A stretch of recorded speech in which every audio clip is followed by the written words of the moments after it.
Hi everyone, welcome to Meditation with Annemarie. This is part 7 of my 21-part series on coping with change using your inner power. So today I'm about to draw our 7th power for us to practice, which are all from this 21 powers, all from my book, Will to Wonder, Principles on the Loss and Recovery of Power, which is based on our teachings as Brahma Kumaris.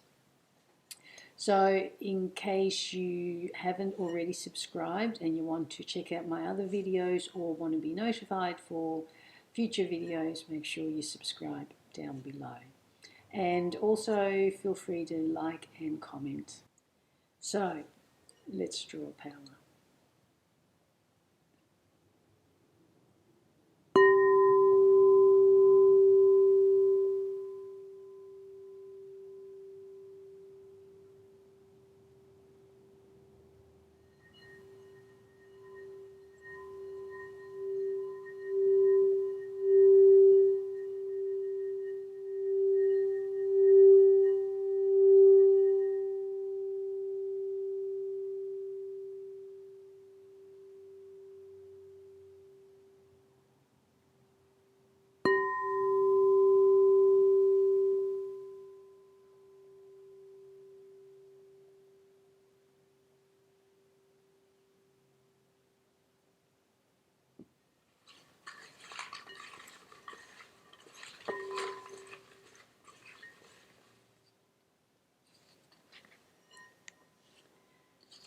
Okay.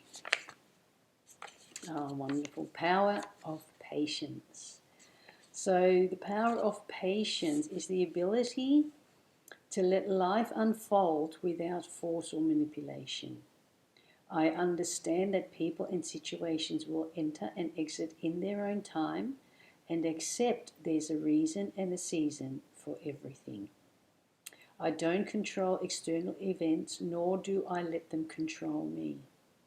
I am the gardener. I accept and flow with nature's own perfect clock.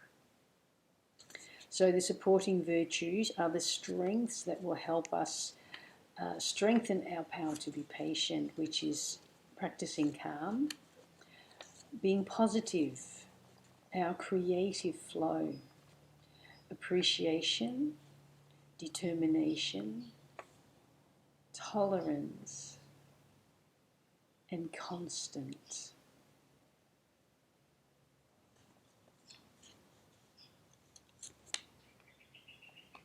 So let's have a meditation. So firstly, sitting comfortably in your preferred place.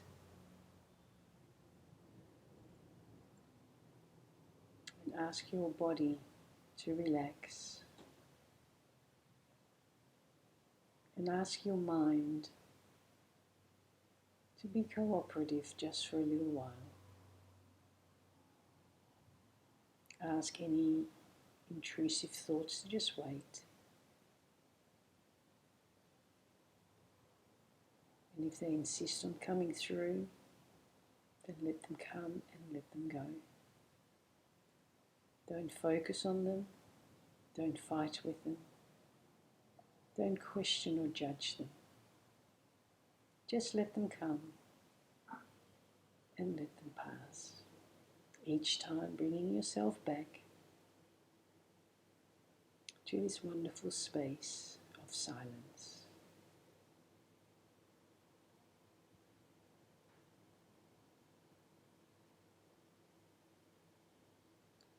And in this silence, I want you to take your awareness in your mind's eye. I want you to take yourself to your most beautiful garden. Your garden. A garden that is filled with nourishing fruit and vegetables.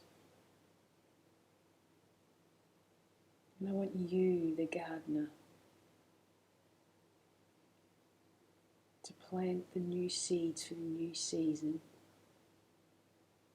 Tomatoes, cucumbers, capsicums, parsley, basil, all the beautiful herbs, all the nourishing herbs and vegetables and fruit. And I want you to plant those seeds. And as the gardener, as the wise gardener, I want you to contemplate what is more beneficial now that you've planted those seeds. Would it be more beneficial to become impatient and dig up those seeds every couple of weeks to see what's happening?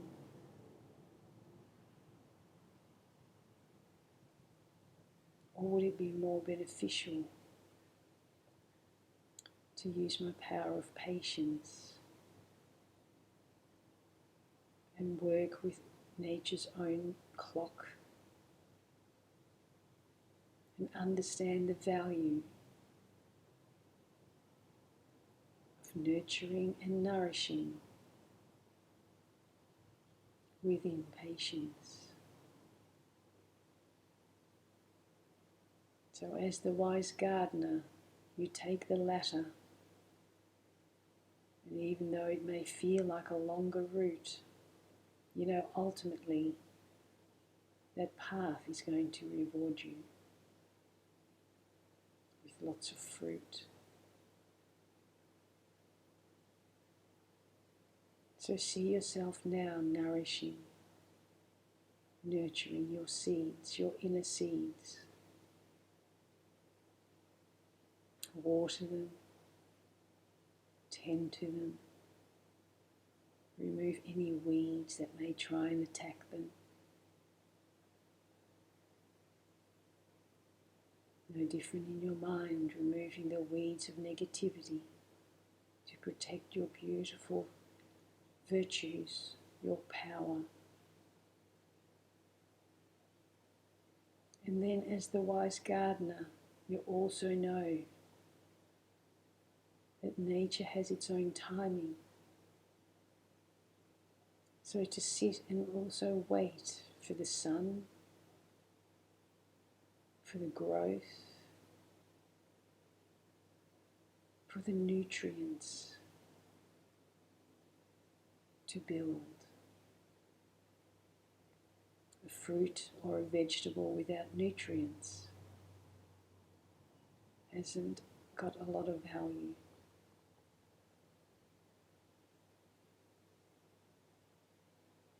No different to our actions. If there's no spiritual purpose, the actions will be empty, the words will be empty, and patience will prove difficult. So be the wise gardener in your own life and recognize the power of patience.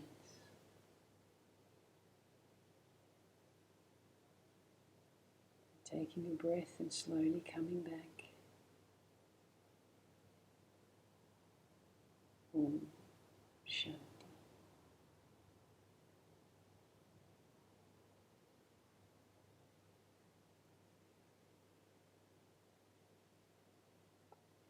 So the power of patience, another one of my favorite powers, which never used to be one of my favorite powers, because I guess I was a bit of an all or nothing person. I was a bit of an extremist then. I was a bit of an adrenaline junkie. So I found it difficult to sustain anything that I started.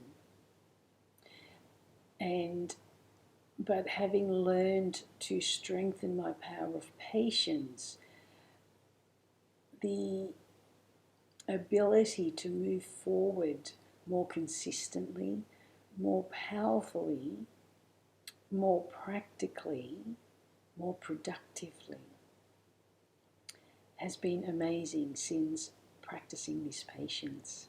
Often we need to practice what we least want to do, because that's in there lies our strength. And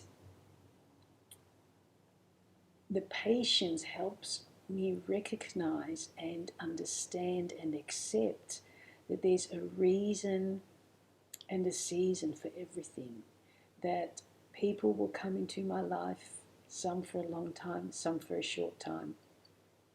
Situations will flow and change daily, as we can clearly see with everything that's going on with COVID-19 and so many other worldly issues that are coming to the fore, and challenging us all to make some changes within ourselves as a means to cope better with what's going on outside. And that includes being more patient with ourselves, with those around us, with even the governments. And everyone's doing their best in some form, and it's very easy to point the finger, but I don't know what I would do if I would like to think I could do a better job, but would I? You've got a lot of people to please in those high situations. So let me just practice my own patience so that I don't contribute to the dense vibration in the world, so I don't contribute and become part of the problem because I'm not coping with my own inner frustrations. So patience teaches me to not get so frustrated, to not force situations, and to not sit back and become complacent. It's the opposite, because often when our power of patience isn't strong, we will tend to do the opposite. We will wait when we need to take action, convincing ourselves that it's not the right time. And FYI, when it comes to change and moving forward in our own lives, there is no right time. You just got to do it. Patience helps me discern between when I'm genuinely needing to wait and just sit back and reserve my energy, but keep practicing internally and in the background, and when I'm becoming complacent, when I'm not moving forward, when I'm starting to make excuses and they start becoming very real reasons in my own mind. That's when I start becoming complacent with my own self-progress. And how I will know this, how I'm able to gauge this, is if the needle in my own self-progress isn't moving, then I'm not practicing my power to be patient. I'm becoming complacent, I'm becoming fearful, because I'm now waiting for the right time. The right time may never come. So I like to use the analogy of a cat. If you're trying to block a cat from coming inside, for example, inside the home, the cat will try and move around your legs and keep trying, and every time you close your legs or move around, the cat will keep trying to maneuver around you. And then the cat will come to a point where it knows, okay, it's not going to happen right now. Let me sit back and wait. So it'll sit back, but it'll never get complacent because it'll be waiting for that opportunity. And the second that opportunity is there, the second you move away from the door, they're in.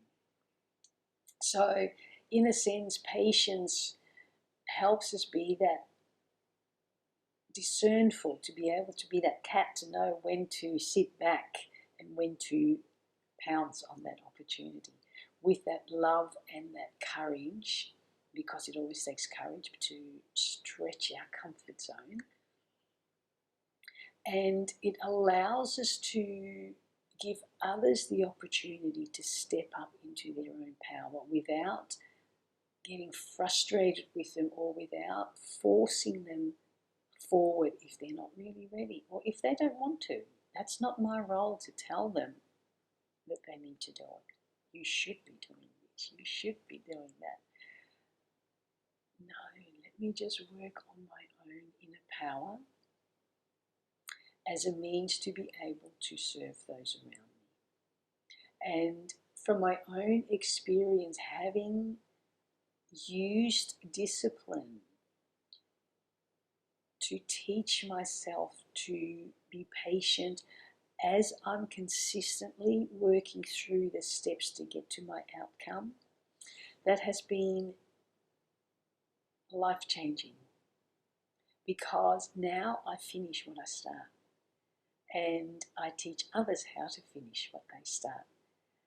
It also teaches me to manage and be more accepting of the chronic pain that I live with, knowing it doesn't stop me, but I have to learn to listen to my body and know the balance between rest and exercise.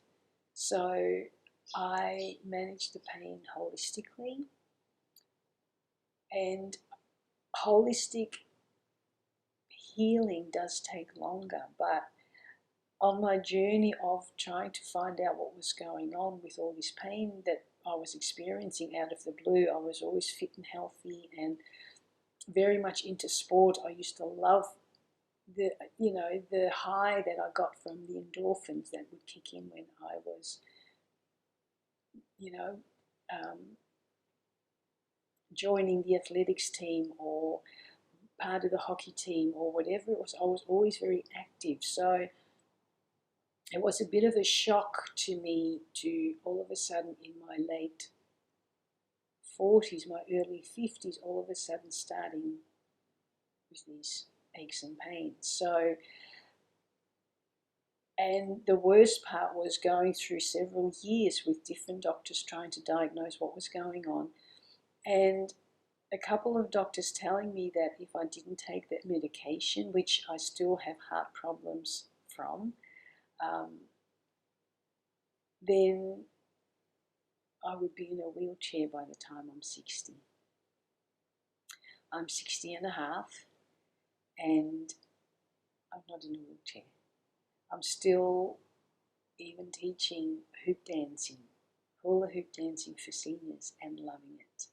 So, but I had to practice being patient with recognizing how I brought myself to that situation by not looking at my own emotions that were destroying my well-being, not recognizing the people pleaser and the chronic rescuer within me that I didn't understand, that I had to practice and strengthen my power of patience.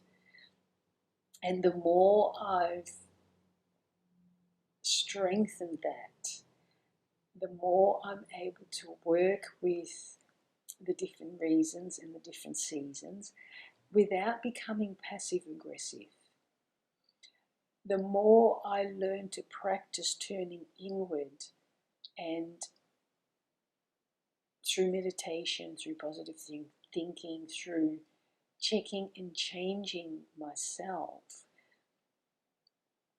the easier it's going to be for me to let go of ego, let go of body consciousness that limits me and holds me back.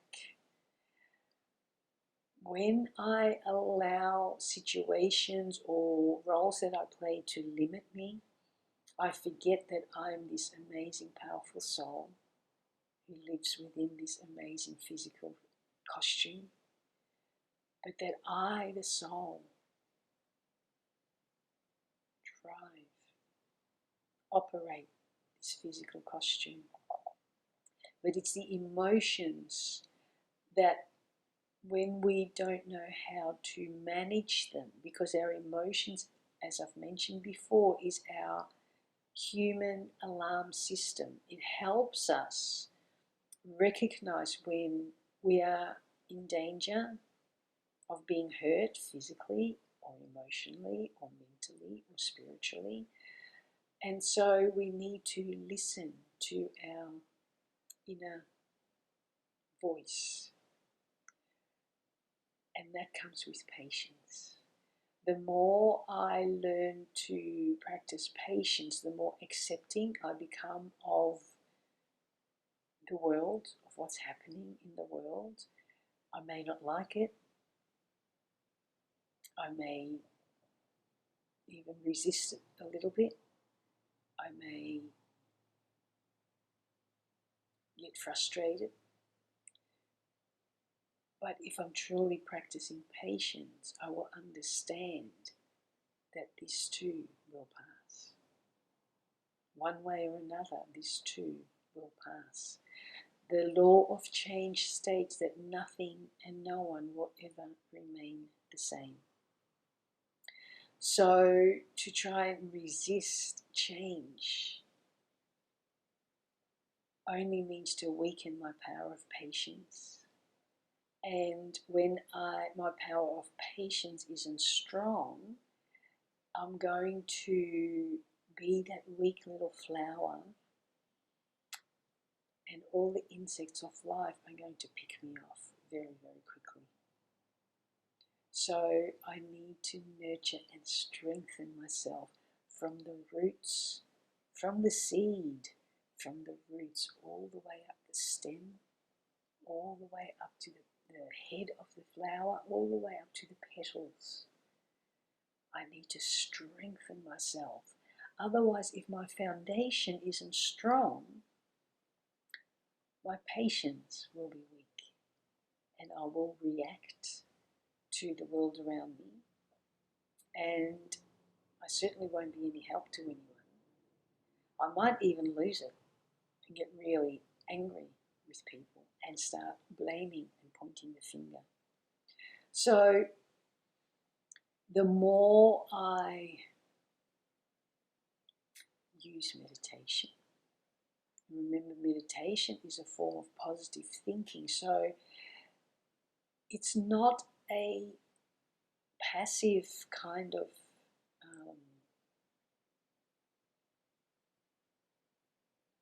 activity.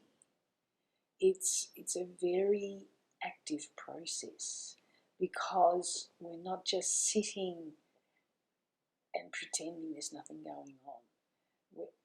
With Raja Yoga meditation that we as Brahma Kumaris teach, it's a very active process in consciously working on changing the thoughts that are holding me back in my life.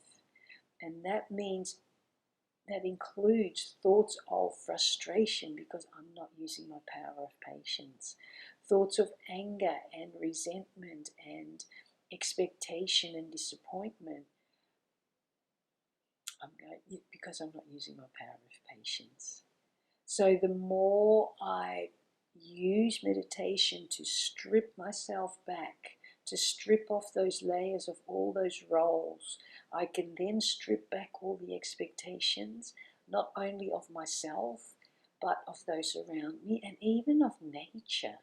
We have such high expectations of nature, yet we don't even want to look at the fact that whatever even nature is struggling, that we are contributing to that through our negative emotions, our negative thoughts.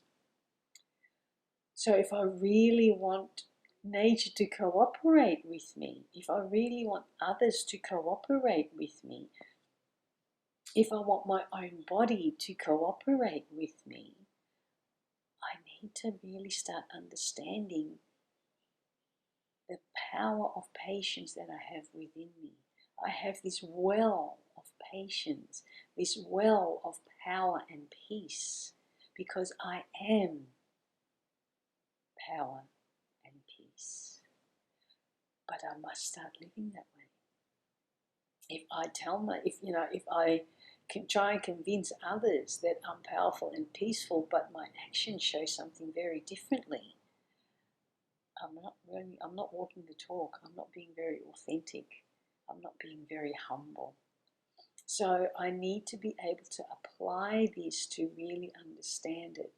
And the more I understand this amazing power within me, the more or the less I will judge others, the less I will criticize others, and the easier it will be for me to cooperate with others without having that expectation, but also without compromising my own value in the process. So to not please others at the well-being, at the detriment of my own health and well-being. And that is the power of patience. So I hope you got some benefit from that today. And let's finish off with another meditation.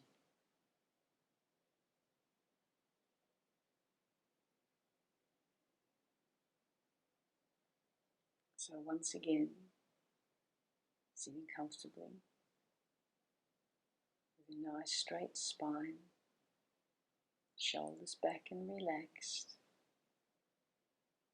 and just gently breathing deep down into your belly. Just regular breathing. And then I want you to bring into your mind's eye your favorite flower.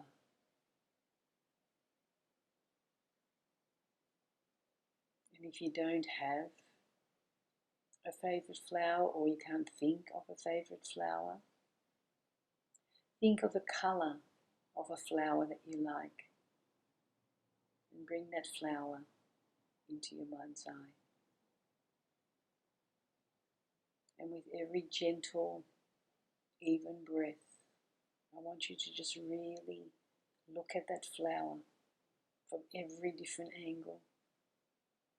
Change your perspective depending on the light,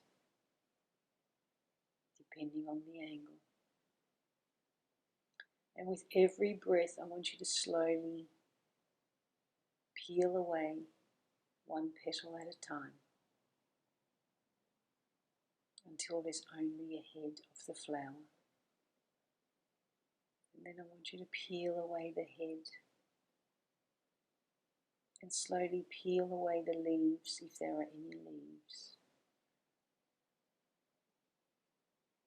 And then slowly peel away the stem and the roots until there's only the seed form. Look at that seed. Know that that seed has the blueprint of the most beautiful flower waiting to express itself in the future. But only through lots of nourishing and nurturing and patience will it become not only beautiful, but strong and fragrant. So now I want you to take that same idea to your body. And I want you to start by withdrawing the energy from your feet, all the way up your legs, just like you're switching off the lights in those rooms. Withdraw the energy, draw the energy upwards through your abdomen, your chest, all the way up from your fingertips, all the way up your arms, your shoulders, your neck, throat, all the way up until just a tiny point of light in the middle of your forehead, your seed form. You, the soul, are a being of light, a being of peace, being of love. And like the seed of the flower, with the right kind of love and nurturing and nourishing and patience, your seed form will become the most beautiful, most powerful, successful actor on this stage, on this world stage.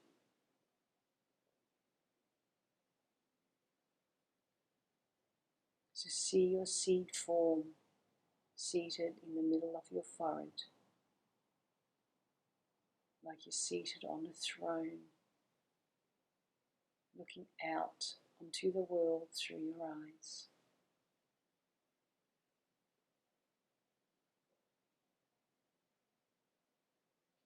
And as you nourish and nurture yourself, recharge yourself, get to know yourself,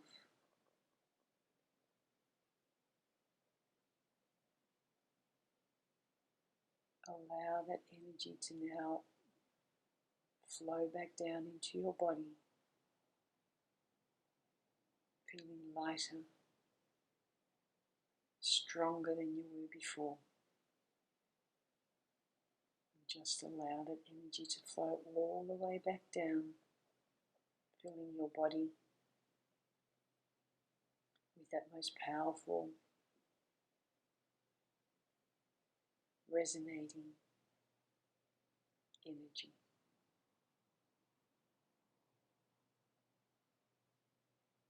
And as your body fills, you may even feel your hands and fingers tingling. You may feel lighter in your heart and in your mind. You may feel more energized in your body.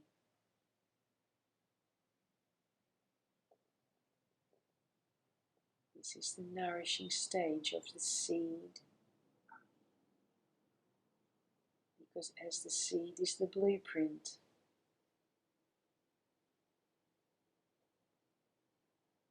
so the actions will reveal that.